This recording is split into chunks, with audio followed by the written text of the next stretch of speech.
We now have 30 days to get our minds and our emotions and our mental transformed for the year of 2022 so that we can start changing some of our habits and behaviors and start walking into greater manifestation of all of the things that we hope to become and accomplish in life.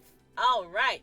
So, yesterday, just a recap, we were focusing on leaders and how to really step up your leadership game. Just a little tidbit there. But today we're focusing on dreamers. This is all about dreamers. So if you are like me and you love to dream and imagine, or if you're a visionary and you can see into the distance like I can, how an idea can materialize and what it could be, and you just stay in that vein, constantly thinking about ways to innovate in the world around you, then tap in, baby. This is for you. All right. So today we're going to be talking about the life cycle of your impossible dream. Okay? And I'm just going to start right here. Did you know that your dreams and your visions have a life cycle? Most people don't think about them like that, but they do. Here's what we know about dreams. We know that people have them. Sometimes they're crazy and wacky, and then sometimes people have great ideas and dreams and aspirations, and they just take them with them when they become dearly departed. And we want to stop that in 2022. If we could stop it right now, it would be even better, right? It's not like 2022 is going to be this miraculous year where the whole world is going to change now and it's going to open up and we just have bountiful possibilities all over the place. But it's our mindset that's going to open up the possibilities for us. All right? So what is a dream? Some of you are super smart. You guys already know this stuff, but you know what? There is a myriad of people out there, a plethora of people that don't really know. So we're just going to talk about the official dream. What is an actual dream in the medical sense, if that makes sense, right? So dreams are a collection of stories and images that your brain is creating while you're sleeping. Now, our most vivid dreams occur during REM sleep. We can dream up to 6 dreams a night, maybe even more, just depending on our level of weird. And we don't even remember most of them. Most of them we don't remember. Okay? Now, that is weird. That is weird. Just imagine waking up every morning, you feel some kind of way. You don't really know what your brain is doing to you at night. You just know that every time when you wake up, you just feel some kind of way. Blame it on your brain. It's doing things while you're sleeping because it never goes to sleep. Now, there are some dreams that are considered lucid dreams. They also occur during REM sleep, but there also is like an in-between. So it's like REM sleep and half awake. Yeah, we all know what it is to be like half sleep and half awake. That's when you're having those lucid dreams. Those are the dreams that you know that you have. You know that they are dreams. Those are the dreams that you can influence. So on the lucid dreams, those are the ones where we can put a neat and tidy little spin on whatever it is we are dreaming. So when we wake up, we are not weirded out about what we were experiencing in our slumber. Okay? All right. So moving on then. So now we've been talking about dreams in the clinical sense. That's what I meant to say earlier, in the clinical sense, right? But now, what is a vision? Now, here's my own little definition for it, okay? To me, I define a vision as just an imaginative view and plan for the future of an idea, a concept, or even a desire, even something that we really want to do, an aspiration. That's the way we imagine it, right? Those are the things that are lurking deep within the recesses of our hearts and our minds that we just dare not utter out loud. Those are the figurative dreams that we can actually see playing out in reality. Okay, that's what a vision is anyway. Anyway, moving on. But your dreams and imaginations are like gasoline to your vision. So think about that for a moment. Your dreams and your imaginations are gasoline to your vision. Okay? They fuel that burning desire for you to pursue them or not. Some of the most fascinating and even innovative inventions and musical compositions and visual art installations, medical advancements. I mean, some of this stuff were just conceived in dreams, right? And they just turned into visions and they manifest it in real life, and the world couldn't be happier. Okay? But now, impossible dreams, what do I consider impossible dreams? Well, I feel like you don't really have to put a definition on it. We all know the dreams that we think are impossible, the ones that we can't actually see the distance to trust that it can happen. We think about it, and automatically in our minds, we think it's foolish to even think about. And we feel like it's impossible, because that's not my life. My life is not set up like that, to do that. So we consider it impossible. It seems unattainable. It seems unrealistic. It seems too challenging to be worth the pursuit. Okay? So now let's shift gears. Let's just think about your dreams. What have you been thinking about? What ideas you've been tossing around to and fro in your mind? What aspirations do you have?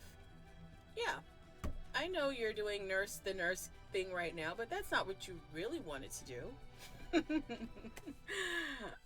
That's not what you really aspired to do when you were in the mood for dreaming and imagining. No, you didn't want to do that. You fell into that because it's a skill set that you have, and you found that you really enjoy helping people. But you do have a dream. There is a greater dream and aspiration that you have. And that dream has a life cycle. What happened to it? Why didn't you pursue it? What happened? So, let's get into it. Y'all ready? I'm ready. Impossible dreams and the life cycle. All right? So, stage 1 in the life cycle of your impossible dream is accept and pursue. Now, this is the first stage, and this is where we determine that the dream, idea, or concept is not merely a product of our brain playing pictogram during REM sleep, or a figment of our wild and vivid imagination. We determine how closely the dream aligns with our passion compared to the myriad of other thoughts and ideas that we process on a daily basis, voluntarily or involuntarily. We accept that this dream can become real, and we make the decision, we make the choice to pursue that dream, right? Stage 2. Now, this one is scary. I think this is probably the scariest of all of the stages. Stage 2, I called it face and tell. Okay? Face and tell, because you already know. We rely on the approval and acceptance of others in order to gauge our self-worth. Many times. I mean, some people may not want to admit it, but we do want to be approved. We want people to affirm us. We want to be accepted. And this is how we gauge our own self-worth. And so we try to do things like avoid rejection, of all things. Like, who's afraid of rejection, right? Everybody is afraid of rejection. No one likes to be rejected. I mean, you have to learn the skill of accepting rejection. I learned it. It's called working in sales. That's a skill set. That's how deep it is.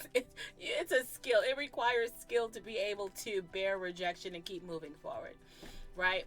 Most times we do keep our true feelings and opinions, our ideas and aspirations under lock and key. And we do that because we never want to experience the burn of rejection. And that's just the fact of the matter. That's the truth of it all. But because of this, some of those dreams get lost right in the stage 2 because we won't open up and tell people about our dream. Now, my culture teaches me to move in silence, right? Sometimes that's true. Sometimes you have to. However, it is good to share your dream and bounce those ideas so that you can get guidance and you can get help finding resources and even emotional support, if nothing else, So I'm just going to say this and then we'll move on. If you ever share your dream with someone or your aspiration or your idea, and they say it's foolish, they blatantly tell you, oh, that doesn't make sense. That's crazy. You're crazy. That's foolish. If someone actually told you that, guess what? You're not the crazy one. I think they're kind of crazy because that was one human telling another human that their dream or idea was foolish or crazy. They kind of lack emotional intelligence. So they probably are the one that needs a little emotional support themselves. They're a little crazy, in my opinion. All right. So let's move on then. Moving on. Stage number 3. Now, this is my favorite part. This is what I like to do. All of my best ideas come from this brainstorming and bouncing ideas and sketching out plans, to the point where even my laptop is called the lab. It's been called the lab for years because all of my best ideas are just sitting right on my laptop. So I call it the lab. This is where I cook up all types of little things here. And I'm thankful that I even have I have the freedom to dream, you know? There was a study done where researchers would wake people up right before REM sleep. To me, that almost seems like torture. If we know that now REM sleep is where your dreams are occurring. So these people weren't allowed to dream. Now that's like in the physical sense. That's like the real deal thing, right? But just think about that figuratively. People are not allowed to dream. Man, that's torture. It creates stress, tension, anxiety, depression. You lose coordination. You become sick physically sometimes if you cannot dream. If you're holding everything on the inside and you dare not allow your brain to imagine. Oh, that's so sad. So my heart goes out to them, right? But here in stage 3, I'm telling you, you can dream. You are allowed to imagine. And here's what it does. You just do this. You don't put any logic on it, right? We're going to abandon logic for a moment. Now, logic does have its part in all this, but you are going to abandon logic for this step just for a moment. You're going to let your imagination run wild. It's going to run into the wild, right? It's just going to go crazy. You're going to just let your mind think of every possibility of that dream. I mean, listen, you are going to try and see what that idea, concept, or desire would look like in 6 months or 5 years or 10 years or 20 years. You're going to talk about who's going to help you. What do you need? Where can you access the resources? What's the purpose of it? How do your values fit into it all? What other avenues can you create for expansion? And on and on and on and on and on till you have 25 pages of planning that you just put together. That's kind of like, that's a real process. But that's how you create a real vision for your dream. You just let your mind go and you try and see into the distance. You become long-sighted instead of short-sighted. See what I did there? Visionary, baby. You become a visionary. Now, I'm not saying you're out here making Tesla, but man, for your dreams, you can do whatever you want, and you can let your mind just carry you as far and as wide and as high as possible. And then you just write everything out. You just make a plan for it. Okay? So very good. Moving on. We're going on to step 4 now. We're going to talk about green lighting, because now that you have accepted and decided to pursue that dream, you face rejection and you told someone about it. Now you have supporters, people who support you in one way or the other, or not, right? Or not. You may not have supporters, but you decide to imagine anyway and put vision on the dream now. Now you're looking into the distance to see what it could become, and you're planning for it. You're actually making a plan. Now, step 4, you got to green light it, right? And sadly, this is where most of the dreams decay. Although I love step 3, step 4 is where a lot of dreams decay, because you've chosen to pursue the dream, right? It's so sad, because this is the time where you want to mash the gas. My phone is ringing. I don't know who's calling me, but you want to mash the gas. You know what's happening right now? As you're supposed to be mashing gas, people are behind you and they are honking the horn. The light is changing. It's back to red. And it's yellow. It's green again. Back to red, yellow, green. Now people are blowing their horn. You got the SWAT team coming out. Your vehicle is surrounded. Blue lights flashing everywhere. Sirens are going off. People are yelling at you. You have the light. Go! You don't hear it. You don't hear any of it. You do not hear it. And you're at the green light. You're ready to rock and roll. You know what you hear? This is what you hear. You know what? This was actually too big. I don't even know why, because I don't have the people or the connections to actually do all of this by myself. This is too big. That's what you're hearing. I missed something. It was too easy to write this plan up. I must have missed something.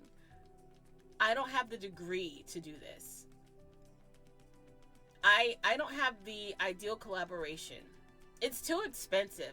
Somebody already did this, or something similar anyway. Nobody supports me. Oh my God, I got people hating on me. I mean, it just depends, depends on where you are. You might be talking about haters. You could be saying, oh, I'm too old. I'm too young. Right now, you know what? This was all cute, but right now it's just not the time for it. This is what you're hearing. That's why you don't hear the SWAT team rolling up on you, the helicopters, the sirens. You don't hear none of that. You don't even see the green light. This is all you're focusing on. And you're at the green light. There's no reason why you cannot mash the gas and go. But you're listening to the wrong thoughts and ideas. So sadly, your dream in the stage 4 of the life cycle of the impossible dream, it's beginning to decay. I'm sorry. But we can fix it. We can fix it. You just have to regroup. You know how you fix this? You go back to stage 2 and talk to your supporters. You already told them, let's talk about what you're feeling. And then you go back to stage 3 and you revisit your plan. And now you just make it a little bit more detailed and you increment them. You just do it and you break your plan down in phases, so that you don't have to feel like you're trying to bite off more than you can chew. Right? All right. Step 5, you guys, and then I will be out of here. Step 5. The final stage in the life cycle of your impossible dream is short. It's short and it's sweet.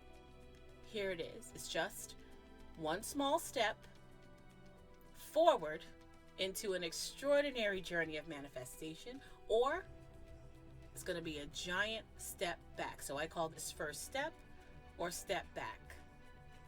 Either you're going to take your first step or you're just going to back all the way up and step back. And you're not just going to step back into life as you know it. Now, what it's going to be is you step back into life of missed opportunity.